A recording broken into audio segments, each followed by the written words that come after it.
More is known at this stage, Barbara, about what's happened and the scale of this? Really, we don't have very much information at this point. It's still quite chaotic and the information is coming out in bits and pieces. We did contact some FBI personnel on the ground who said only that there were multiple casualties and that they believed there had only been one shooter, although that was not confirmed. They could not say anything about a motive at this point.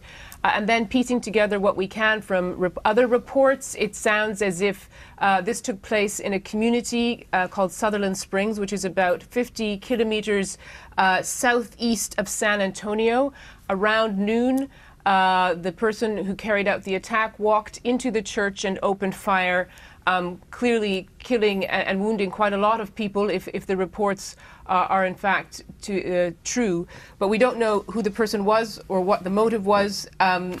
We also understand, as you mentioned, that emergency personnel are coming to the scene now in large numbers. Also helicopters, presumably to take away, to airlift out those who've been injured, since there does sound to be like there's so many casualties. And we do have some response from President Trump, who is in Japan on his foreign trip there, and he has tweeted, "May God be with the people of Sutherland Springs. The FBI and law enforcement are on the scene. I'm monitoring the situation from Japan." So that's about what we know at the moment. And as we're putting on screen, the gunman reported to have died in the incident, at least as far as reports suggest at this stage. That is something that's being reported, yes, and it sounds as if in that case there was probably only one attacker, but we don't have more information than that. OK, Barbara, we're going to stay with those pictures that we're showing our viewers. Barbara Plett-Usher there in Washington. Andy Moore is with me in the studio following the various different wires and news agencies, Andy, as one does in these situations. What are you gleaning from here?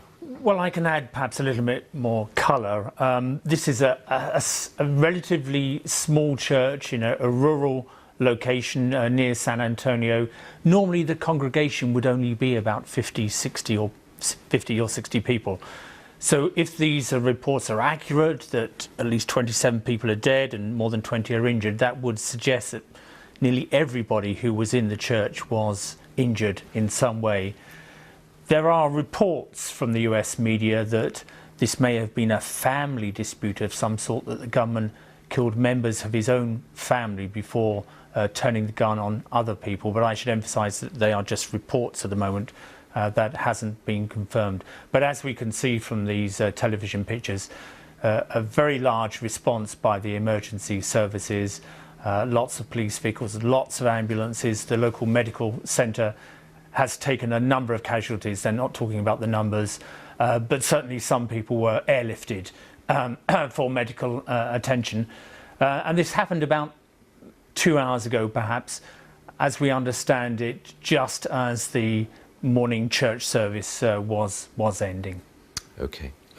Andy, thank you very much for the time being. Andy Moore there, monitoring events from here, and we'll obviously keep you updated on further developments, because the news wires are bringing more information all the time as to what exactly has gone on in Texas. And I'm just looking again at that Donald Trump tweet that Barbara made reference to. This was, well, he, of course, is touring Asia at the moment, monitoring the situation from Japan, as he points out at the end of that tweet.